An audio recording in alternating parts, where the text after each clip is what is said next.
Assalamualaikum warahmatullahi wabarakatuh.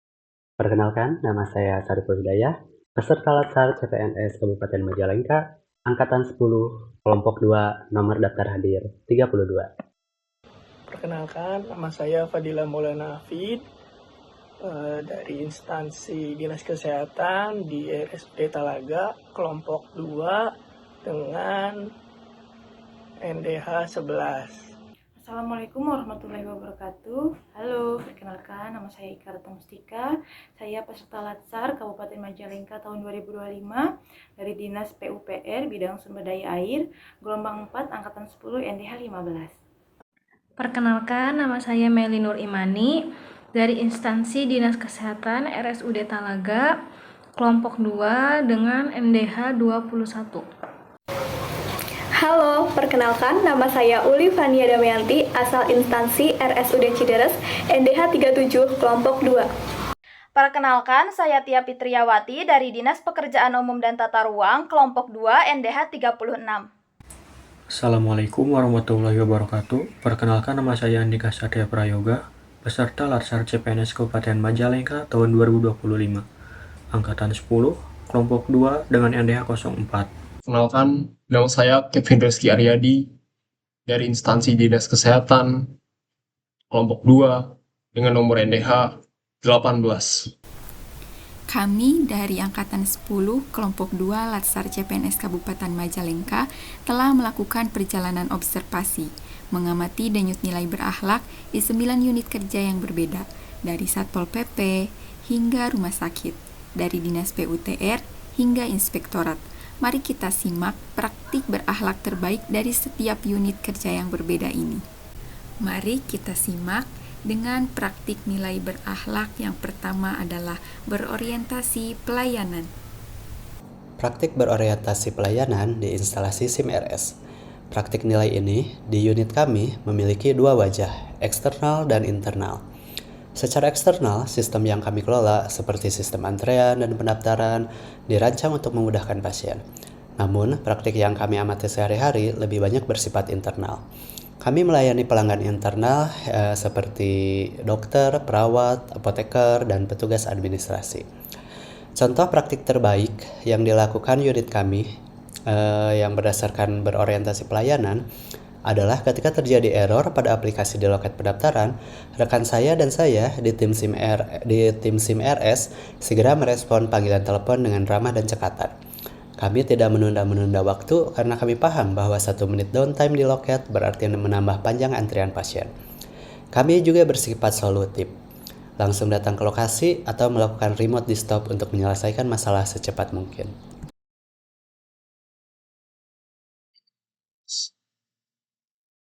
Contoh yang ada di puskesmas itu petugas atau staf puskesmas memberikan pelayanan yang setara kepada semua pasien tanpa memandang suku, agama, status ekonomi, atau pandangan politik, dan juga menghormati perbedaan pendapat saat rapat tim program. Misalnya, ketika ada perbedaan pandangan antara perawat dan bidan mengenai jadwal imunisasi atau dengan pelayanan mereka menyelesaikannya dengan diskusi yang sopan dan tanpa ada emosi. Berorientasi pelayanan, adapun poin yang termasuk di dalamnya yaitu empati dan responsif. Empati di sini adalah sikap kepedulian yang ditunjukkan kepada orang lain. Sebagai perawat, kita harus memiliki sikap empati karena di dalam melakukan tindakan perawatan, sikap empati ini diperlukan. Kenapa? Karena kita harus melakukan pelayanan dengan penuh perhatian terhadap pasien. Contohnya yang ada di pelayanan IGD yaitu mendengarkan keluhan pasien dengan tidak memotong pembicaraannya, lalu memberikan respon mengangguk agar pasien ini merasa dihargai ketika berbicara, begitu ya. Kemudian dalam sikap responsif dan cekatan. Di dalam pelayanan IGD ada yang namanya triase. yang dimana triase ini menentukan kondisi kegawat daruratan pasien, yaitu ada triase hijau, kuning, merah, dan hitam. Lalu pasien tidak gawat darurat itu ada triase hijau, pasien gawat tetapi tidak darurat kuning, pasien yang triase merah, pasien gawat dan darurat harus cepat ditangani. Adapun triase hitam yaitu pasien yang sudah meninggal. Kemudian kita harus mengisi rekam medis elektronik sekarang dengan cepat dan akurat agar mempermudah tindakan keperawatan selanjutnya. Selanjutnya adalah nilai akuntabel. Praktik akuntabel di instalasi SIM RS. Sebagai pengelola sistem yang berisi data vital, akuntabilitas adalah harga mati. Oleh karena itu, praktik terbaik kami di instalasi SIM RS adalah setiap staf SIM RS memegang teguh integritas data. Kami tidak pernah menyalahgunakan akses database untuk kepentingan pribadi. Praktik paling nyata adalah menjaga kerahasiaan dan data rekam medis pasien. Selain itu, kami bertanggung jawab atas aset negara seperti server dan komputer, dengan menggunakannya secara disiplin dan sesuai dengan peraturan. Nilai berakhlak pada nilai akuntabel di Inspektorat Kabupaten Majalengka, yaitu kita dituntut untuk selalu dapat mempertanggungjawabkan setiap temuan dan proses pengawasannya sesuai dengan ketentuan perundang-undangan, yang mana aktualisasi dari nilai akuntabel ini, setiap temuan, hasil rekomendasi itu harus sesuai dengan bukti dan data yang dapat dipertanggungjawabkan. Operator harus menerapkan sikap akuntabel. Semua tindakan kita sebagai operator alat berat harus dapat dipertanggungjawabkan. Sebelum berangkat ke lapangan, operator harus membawa surat tugas yang sudah disediakan oleh kantor sebagai bentuk disiplin administrasi. Operator harus bisa menggunakan alat berat dengan baik. Tidak hanya menggunakan, operator juga harus bisa merawat alat dengan baik, sehingga terjadinya kerusakan dapat dihindari. Selain itu, sebagai operator, kita wajib bertanggung jawab dengan menggunakan BBM Dexlite. Operator tidak boleh menggunakan solar subsidi, oleh karena itu, kita sebagai operator harus bisa bertanggung jawab untuk tidak menggunakan BBM subsidi, walaupun harganya berbeda jauh dengan Dexlite. Saya bertugas di bagian keuangan, staf perbendaharaan dan mobilisasi dana pada pengklaiman pihak ketiga. Pihak ketiga di sini terdiri dari Jasara Harja Perwakilan Cirebon, Rumah Sakit Umum Livasya, Klinik Jantung Hasna Medika, Yayasan Kesehatan Telkom, Dinas Kesehatan Kabupaten Majalengka, dan Dinas Kesehatan Provinsi Jawa Barat. Dalam tugas pokok dan fungsi saya sebagai pengelola klaim pihak ketiga, saya berpegang pada nilai dasar akuntabel, yaitu bertanggung jawab atas kepercayaan yang diberikan. Setiap hari saya memastikan kelengkapan dan kebenaran berkas pengajuan klaim yang diantar dari instalasi LAT atau layanan administrasi terpadu sebelum diajukan ke pihak ketiga yang bersangkutan. Saya memastikan bahwa data-data pasien pada SIM RS Aviat termasuk rincian biaya pelayanan dan perawatan pasien sesuai dengan yang tertera pada berkas pengajuan klaim pihak ketiga yang bersangkutan. Saya menyadari bahwa ketelitian dan kejujuran dalam proses pengajuan klaim tagihan biaya perawatan pasien ini sangat penting agar dana yang dibayarkan sesuai dengan pelayanan yang diberikan oleh rumah sakit. Nilai akuntabel mengajarkan saya untuk bekerja dengan berhati-hati, jujur, dan teliti, karena sedikit saja kesalahan dalam data atau tarif pelayanan bisa saja berdampak pada proses pembayaran dan kredibilitas rumah sakit. Dengan bersikap akuntabel, saya belajar bahwa tanggung jawab kecil di meja kerja saya punya dampak besar bagi keberlanjutan pelayanan medis maupun pelayanan penunjang medis di Rumah Sakit Umum Daerah Cideres. Mari kita beranjak untuk ke nilai berikutnya, yaitu nilai kompeten. Core values nilai kompeten. Nilai kompeten diartikan sebagai terus belajar dan mengembangkan kapabilitas. Di unit kerja saya, nilai kompeten bisa terlihat dari adanya pelatihan teknis ataupun non-teknis yang diselenggarakan oleh Dinas PUPR ataupun yang diadakan oleh internal UPTD. Pelatihan ini penting loh bagi kami untuk meningkatkan pengetahuan dan kemampuan teknis sehingga kami bisa melaksanakan tugas dengan kualitas terbaik. Mari menjadi ASN profesional. Selain pandai mengendarai alat berat, operator harus kompeten dalam menggunakan alat. Operator harus dapat melakukan perbaikan kerusakan kecil, sehingga pada saat di lapangan apabila terjadi kerusakan bisa diatasi sendiri dan tidak perlu memanggil mekanik. Operator juga harus mengupgrade ilmunya dengan mengikuti pelatihan alat berat di bina konstruksi, sehingga operator dapat lebih baik dari cara pengerjaannya. Kerja yang baik akan membuat pihak ketiga senang dan kemungkinan besar akan mempercayai kembali untuk menyewa alat di kita. Sebagai seorang CPNS yang bekerja di bidang pengelolaan klaim pihak ketiga, saya berusaha untuk selalu kompeten, yaitu terus belajar dan mengembangkan kapabilitas diri. Dunia pelayanan kesehatan terus berubah, begitu pula dengan aturan dan sistem klaim dari pihak ketiga. Karena itu, saya berkomitmen untuk memperbarui pengetahuan dan keterampilan agar pekerjaan yang saya lakukan tetap akurat dan sesuai dengan regulasi. Saya mempelajari pedoman teknis terbaru serta menyesuaikan diri dengan kebijakan pengklaiman yang berlaku di Jasara Harja Perwakilan Cirebon, Rumah Sakit Umum Livasya, Klinik Jantung Hasna Medika, Yayasan Kesehatan Telkom, Dinas Kesehatan Kabupaten Majalengka, dan Dinas Kesehatan Provinsi Jawa Barat. Dengan bersikap kompeten, saya tidak hanya menjalankan tugas secara administratif, tetapi juga menjadi bagian dari upaya peningkatan mutu pelayanan di rumah sakit.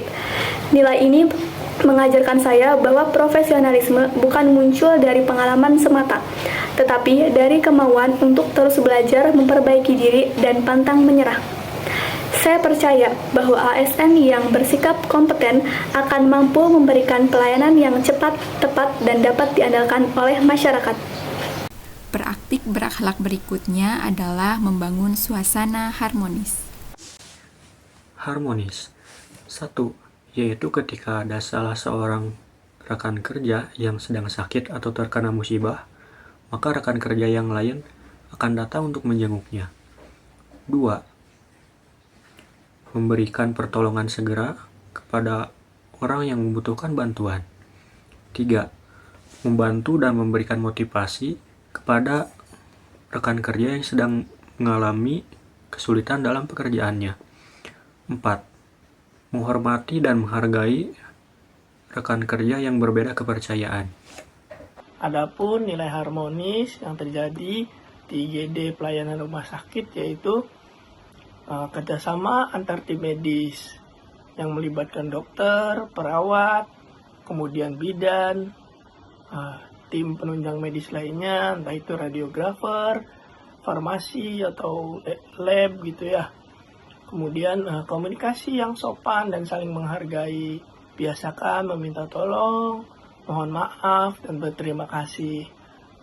Kemudian menghargai dan menghormati keluarga pasien, yang dimana contohnya kita harus menghargai privasi pasien. Jadi ketika kita melakukan tindakan, kita harus menutup tirai yang ada pada bed pasien, sehingga privasi pasien tertutup dan tidak terlihat oleh orang lain.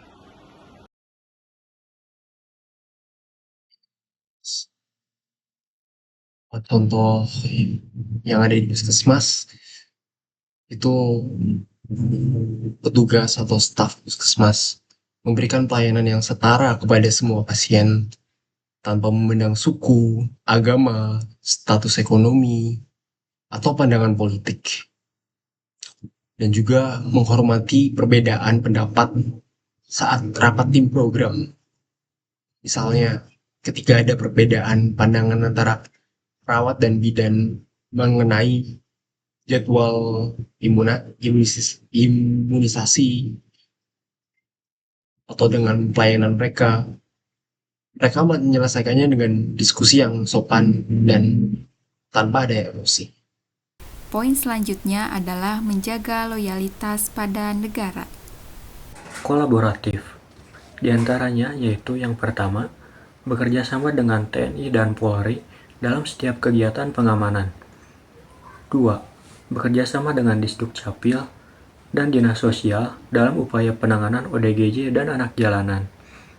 3. Bekerja sama dengan BPBD dalam setiap pelatihan kebencanaan dan kejadian kebencanaan. Nilai loyal. Contohnya, seorang petugas tetap hadir di wilayah terpencil sesuai penugasan. Meskipun tantangan geografisnya sangat sulit, tapi demi memastikan program kesehatan nasional seperti imunisasi, pemeriksaan stunting, pemeriksaan air minum, air bersih, tetap berjalan dan menjangkau seluruh masyarakat. Pada praktek nilai berakhlak loyal di Inspektorat Kabupaten Majalengka adalah dibuktikan dengan berpegang teguh terhadap tugas dan fungsi institusi inspektorat dan menjunjung tinggi atau mewujudkan pemerintahan dengan tata kelola pemerintahan yang bersih. Aktualisasi dari nilai loyal ini, seorang APIP atau aparat pengawas internal pemerintah ini pada saat pemeriksaan kita sering digoda oleh berbagai macam hal. Salah satunya adalah ketika melakukan pemeriksaan kita diberi hidangan jamuan, kita diberikan hadiah-hadiah. Lalu apa kita bisa mewajibkan melalui nilai loyal ini, yaitu dengan tidak menerima ataupun tidak menyentuh sama sekali hidangan-hidangan yang mereka berikan. Atau dengan kita lain, kita sering disebut dengan menolak gratifikasi. Semangat adaptif untuk menghadapi perubahan. Nilai adaptif adalah DNA dari instalasi SIM RS. Dunia digital selalu berubah, dan kami harus menjadi yang terdepan dalam penyesuaian. Contoh praktik terbaik adaptif di unit kerja kami adalah seluruh keberadaan SIM RS itu sendiri adalah wujud dari adaptasi. Contoh yang lebih spesifik, ketika ada perubahan aturan tarif dari BPJS, tim kami harus proaktif menyesuaikan setting pada sistem aplikasi billing rumah sakit. Kami tidak menunggu masalah terjadi, tetapi bertindak proaktif mengantisipasi perubahan. Cuaca di lapangan yang tidak menentu menjadi tantangan untuk operator. Operator harus dapat beradaptasi dengan cuaca di lapangan, baik itu hujan maupun panas. Medan yang ditemui juga berbeda-beda sehingga kita harus dapat mengidentifikasi medan kerja yang bahaya. Poin terakhir dari poin berakhlak yaitu terkait kolaboratif. Nilai kolaboratif. Maksud nilai kolaboratif adalah membangun kerjasama yang sinergis. Penerapan nilai kolaboratif di unit kerja saya yaitu Dinas PUPR bidang sumber daya air, contohnya adalah kegiatan musrenbang. Seperti yang kita ketahui bersama, sumber daya air sangatlah terbatas dan kebutuhan air sangatlah luas. Contohnya saja irigasi untuk sawah, air bersih untuk pemukiman, dan mitigasi banjir. Musrenbang yang kolaboratif menjadi filter terbaik. Ketika UPTD Sumber Daya Air membawa data curah hujan, studi hidrologi, standar teknis konstruksi tanggul, dan masyarakat menjelaskan urgensi, keputusan yang dihasilkan menjadi keputusan yang paling efisien. Kolaborasi menciptakan jembatan kepercayaan, memastikan setiap pembangunan infrastruktur air mengalir ke titik yang paling dibutuhkan. Maka, nilai kolaborasi antara UPTD Sumber Daya Air dan masyarakat dalam musrenbang bukan hanya sekedar prosedur. Ia adalah sebuah filosofi, ia adalah proses mengubah keluhan menjadi usulan, usulan menjadi kebijakan, dan kebijakan menjadi aksi nyata yang dipertahankan oleh seluruh komunitas. Hanya dengan berjalan bersama, kita dapat memastikan aliran air yang adil dan merata, dari hulu perencanaan hingga hilir implementasi. Kolaborasi adalah kunci agar air kehidupan tidak pernah terhenti. Dalam melaksanakan tugas sebagai pengelola klaim pihak ketiga, saya tidak bisa bekerja sendiri. Nilai kolaboratif menjadi kunci agar proses pengajuan klaim tagihan biaya perawatan pasien dapat berjalan efektif dan transparan. Setiap pengajuan klaim pihak ketiga membutuhkan koordinasi dengan berbagai pihak, mulai dari instalasi layanan administrasi terpadu atau LAT, instalasi kasmik, unit pelayanan medis seperti IGD dan ruang rawat inap pasien, unit penunjang medis seperti laboratorium dan radiologi, bagian keuangan hingga pihak ketiga yang menjalin kerjasama dengan Rumah Sakit Umum Daerah Cideres seperti Jasara Harja Perwakilan Cirebon, Rumah Sakit Umum Lipasya, Klinik Jantung Hasna Medika, Yayasan Kesehatan Telkom, Dinas Kesehatan Kabupaten Majalengka, dan Dinas Kesehatan Provinsi Jawa Barat. Melalui komunikasi yang terbuka dan sikap saling menghargai, saya berusaha membangun kerjasama yang harmonis. Misalnya, ketika ada ketidaklengkapan berkas pasien untuk pengajuan klaim, saya tidak langsung menyalahkan pihak lain, tetapi mencoba bertanya dan berdiskusi untuk menemukan solusi bersama. Nilai kolaboratif mengajarkan saya bahwa keberhasilan sebuah pekerjaan bukan hasil dari satu orang saja, tetapi hasil dari kerjasama banyak pihak yang saling mendukung. Dengan kolaborasi yang baik, saya bisa menjalankan peran saya secara lebih efisien dan memastikan bahwa setiap pengajuan klaim biaya perawatan pasien dapat diproses dengan cepat, tepat, dan tanpa hambatan. Kolaboratif. Di antaranya yaitu yang pertama, bekerja sama dengan TNI dan Polri dalam setiap kegiatan pengamanan. 2. Bekerja sama dengan Disdukcapil dan Dinas Sosial dalam upaya penanganan ODGJ dan anak jalanan. 3. Bekerja sama dengan BPBD dalam setiap pelatihan kebencanaan dan kejadian kebencanaan. Dari beragam praktik ini, kami menyimpulkan bahwa berakhlak terbaik adalah berdasarkan hasil diskusi kami menyimpulkan bahwa praktik terbaik berakhlak yang bisa kita jadikan inspirasi bersama adalah sebagai berikut. Yang pertama, nilai berorientasi pelayanan. Kita sepakat bahwa pelayanan prima itu harus menyentuh internal, yaitu kepada sesama rekan kerja, dan eksternal kepada masyarakat.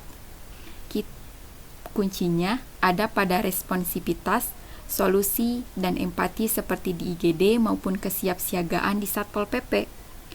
Untuk nilai akuntabel, intinya adalah integritas pribadi, seperti menolak gratifikasi di inspektorat yang melakukan pemeriksaan, serta tanggung jawab penuh pada tugas dan aset negara, baik itu data pasien di SIM RS maupun alat berat di PUTR.